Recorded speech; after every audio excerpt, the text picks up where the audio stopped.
In view of the complications involved in understanding the concept of democracy, we focus on the basic features of democracy, which will help us in distinguishing democratic government from the non-democratic government. To learn the basic concept of democracy, we take an imaginary example. Let us imagine a territory situated far away from the civilized world and populated by small size of population. People in the territory are living in disorderly manner. In such a situation, each one will be thinking of betterment of himself and his own interests. There will be fights over the means of food, firewood. Livestock of weaker will be snatched away by the stronger ones. Rule of might is right will prevail in the group. Conflicting interests will make everyone suffer. It will give rise to rivalry, competition, and disputes amongst the people. People will need protection and internal order. When the internal security is endured, there is a fear of external aggression. So people will need protection from foreign aggression as well.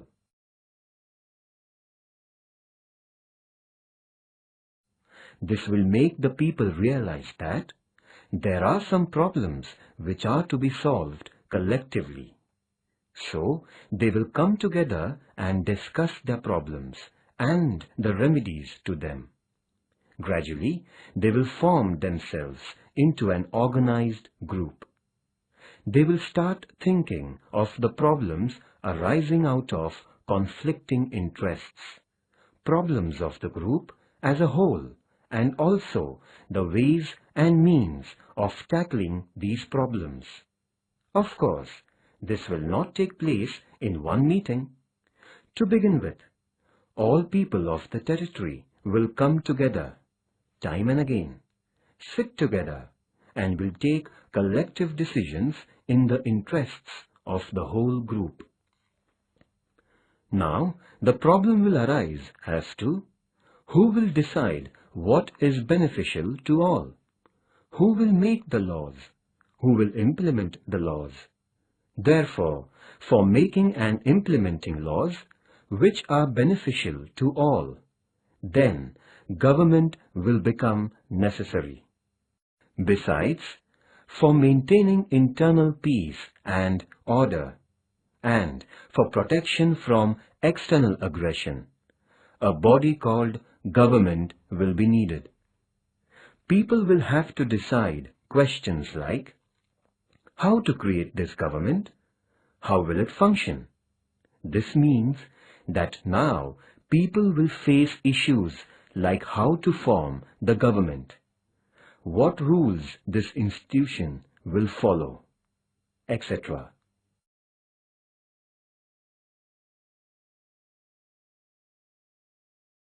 In the beginning, all people of the territory will come together to take collective decisions to solve problems before them. But with the passage of time, population will increase and it will become difficult for all people to participate in the decision-making process.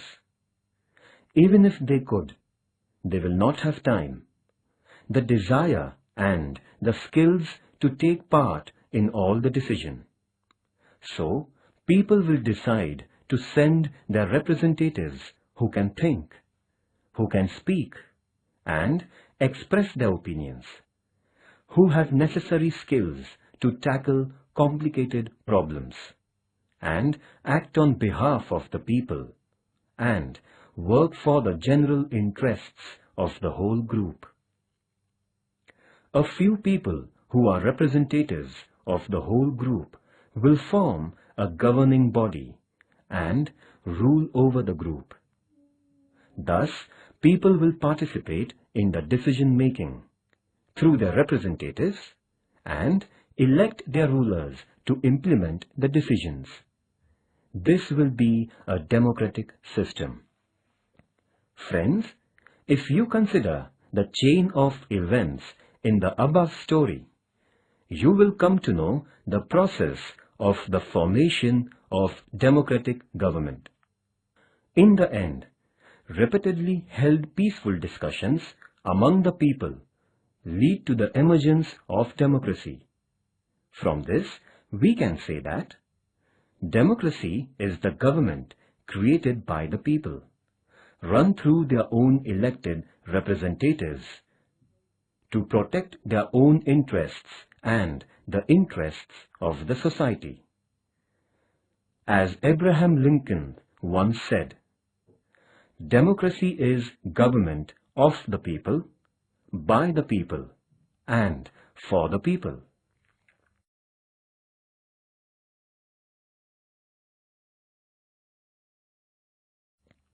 Here we have described how democracy can emerge. But sometimes in the same society, someone or a group that is very powerful may take advantage of the chaos in the society, resulting into dictatorship of one or a group. Friends, this was an imaginary example from which you can easily understand the process of formation of democracy or dictatorship.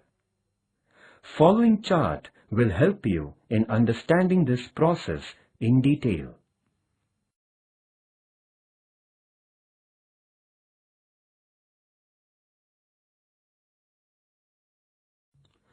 Now, let us understand the meaning of democracy by studying some basic features of democracy. Features of democracy. First, elected representatives of people and final decision-making power to the representatives.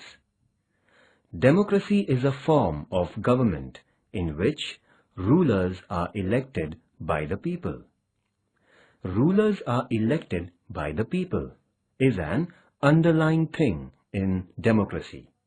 Not only that, but final decision-making powers are also in the hands of elected representatives of the people. That means, in democracy, real power rests in the hands of elected representatives of the people. There are countries in the world where elections are held, but elected representatives of the people do not have final decision-making powers. For example, in Pakistan, elections used to be held, but there was a mixture of civil and military rule. Elected representatives had some powers, but sometimes final decisions were taken by the military officers. These military officers were not elected by the people. In communist Poland, under influence of Soviet Russia, and in Iraq under US influence, real power was in the hands of the external powers and not in the hands of internally elected representatives. In the above example, it is realized that apparently these countries had formal democracy, but there was no democracy in the real sense. This means that in democracy, people should elect the representatives and real power should rest in the hands of those representatives. People's sovereignty. In democracy, people are sovereign, which means no one else has power over the people. In all, modern democratic country, people use the power through their elected representatives.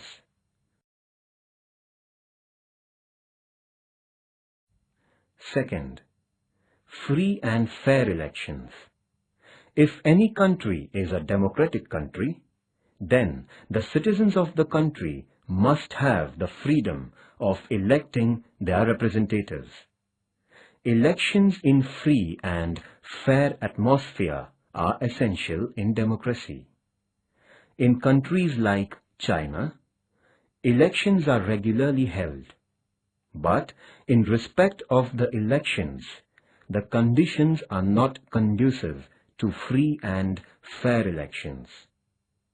In China, elections are regularly held after every 5 years for electing their parliament, but only members of Communist Party of China are allowed to contest elections. So, government in China is always formed by the Communist Party.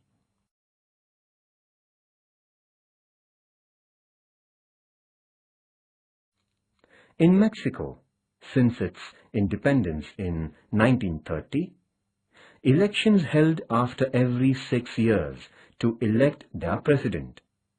Until 2000, every election was won by Institutional Revolutionary Party. Under the pressure of Institutional Revolutionary Party, government officers, teachers and even the media forced the people to vote for the ruling party.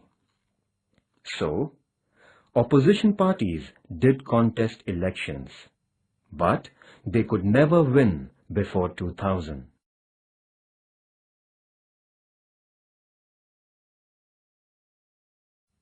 In short, in spite of elections in China, the people do not get real right to elect the representative.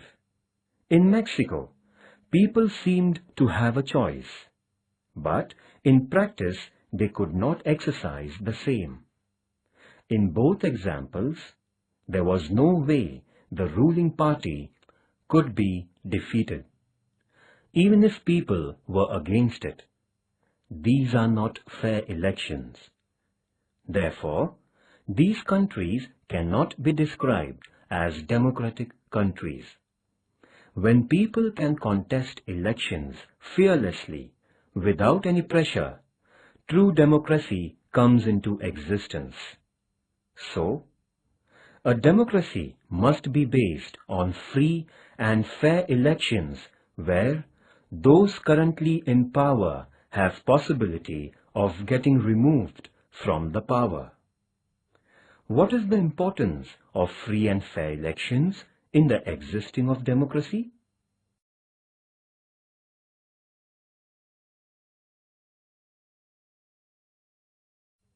Third, universal adult franchisee with each vote having equal value. Holding elections is a necessary condition for existence of democracy. The principle of universal adult franchise is accepted almost all over the world.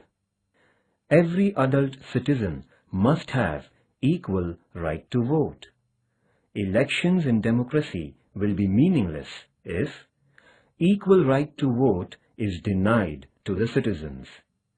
Democracy is based on a fundamental principle of political equality. However, there are many countries where equal right to vote is denied.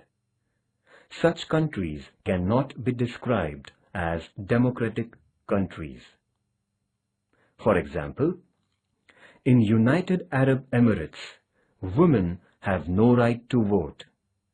In Estonia, citizenship rules are framed in such a way that people belonging to Russian minority find it difficult to get the right to vote. In a democracy, each adult citizen must have one vote and each vote must have one value. In Fiji, the electoral system is such that the vote of an indigenous Fiji has more value than that of an Indian Fiji. The principle of democracy, namely, elected representatives of the people, is not practiced fully in such countries.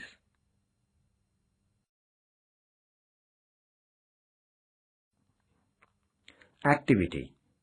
Discuss in the class what is Universal Adult Franchise, why it is important.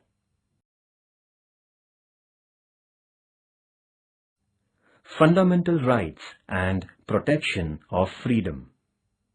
In democracy, fundamental rights of the citizens are respected. Similarly, different freedoms are given to the individuals. For example, freedom of thought, freedom of expression, freedom to form association, freedom to criticize, freedom to approach the courts for protection of rights, etc. are same important rights. Similarly, all citizens must be equal before law. In a democracy, government cannot do whatever it likes, simply because it has won elections. Though the majority rules in a democracy, democratic government has to respect the rights of minorities and guarantee their protection. In democracy, elected government has certain rights and responsibilities assigned by the Constitution and the law. Government is accountable to the Parliament and finally to the people at large. Thus, a democratic government rules within limits set by Constitution and citizens' rights. Activity. Democracy is power of majority which respects minority. Discuss. From the above discussion, we come to know that democracy is a form of government in which, first, elected representatives of the people rule, and these representatives have power of making final decisions. Second, elections are conducted in free and fair atmosphere. Third, adult franchise is provided and every vote has equal value. Fourth, fundamental rights and freedom of the people are protected. Explain the features of democracy. Activity.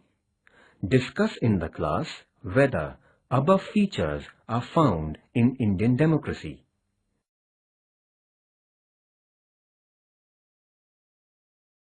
Chapter 5. Democracy. We live in an age in which democracy fascinates the people. To speak of democracy is politically fashionable, so much so that even dictators or autocrats want their rule to be described as democratic. Democracy has expanded during the last 100 years to more countries in the world. More than half of the countries in the world today are democracies. The term democracy is known to all, but perhaps no one can define democracy in a sentence or two. The term democracy. The term democracy is drawn from two Greek words, demos meaning people and kratia meaning power. Thus, literally, democracy means the power of the people.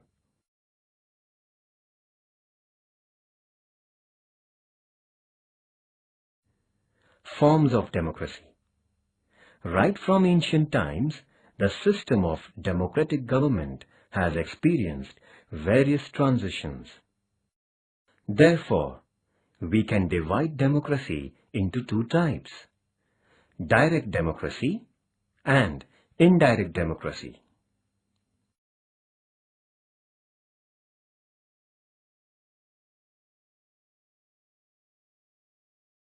Direct democracy. Democracy based on the direct participation of citizens is known as direct democracy. It was in existence in Greek city-states, particularly in Athens, 4th and 5th century BC.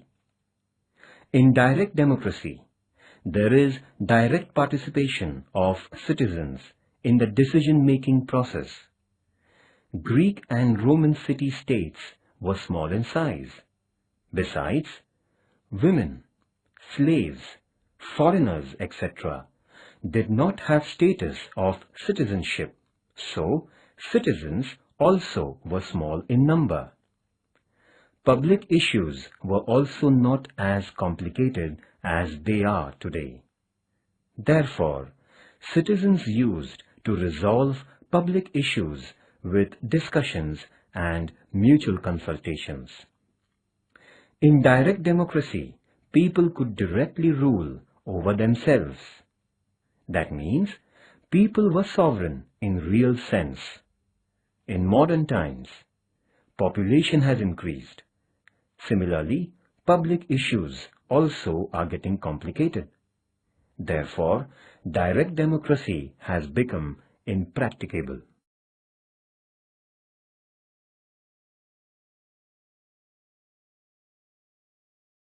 Indirect democracy.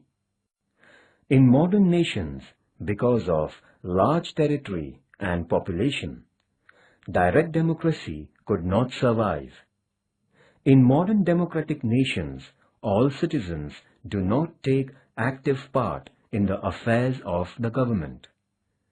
Citizens elect their representatives who can think, speak, and act on behalf of the people, and make decisions and implement policies.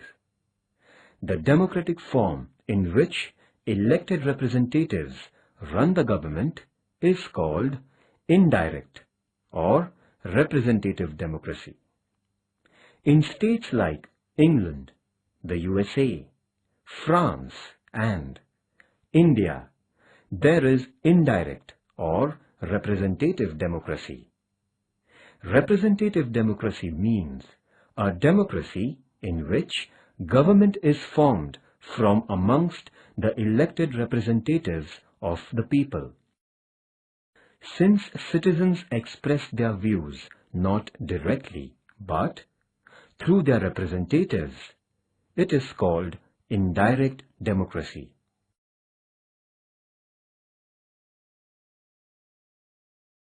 Indirect or representative democracy is of two types: presidential democracy and parliamentary democracy.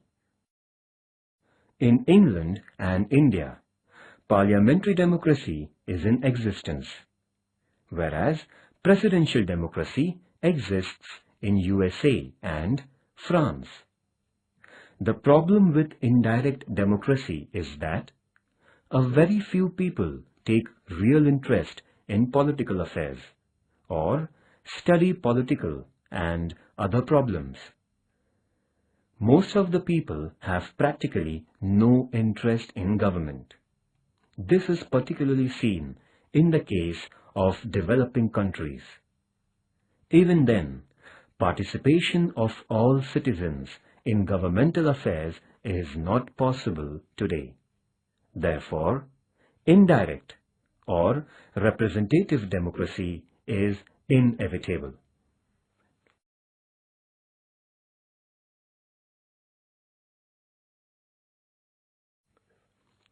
Ways of increasing people's participation in modern times.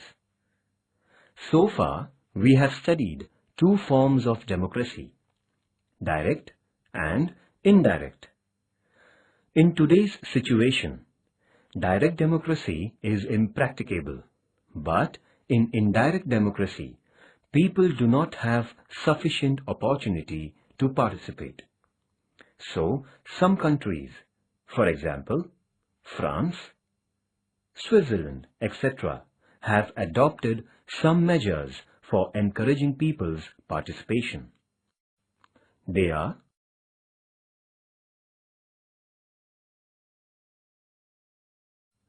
first, recall, to call back the representatives. In indirect or representative democracy, people's representatives are elected, and these representatives rule for a specific period of time. But if any representative is not properly discharging his or her responsibilities, then he or she can be called back with the written request of specific number of voters. This is an effective way of putting control over the representatives. This method is adopted in Switzerland and in some states of America.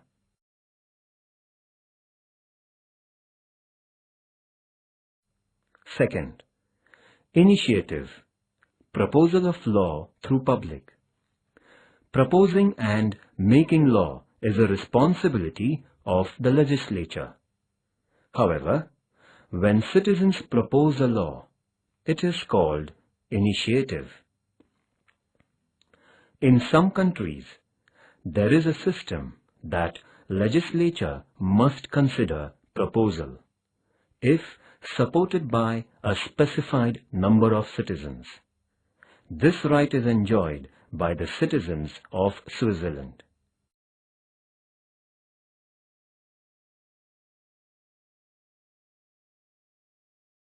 Third, referendum, to take opinion of people on public issues.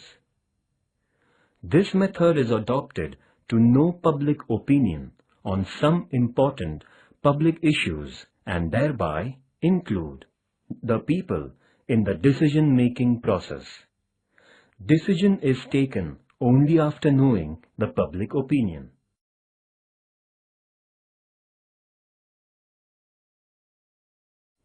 Fourth, plebiscite, people's opinion on proposal of law.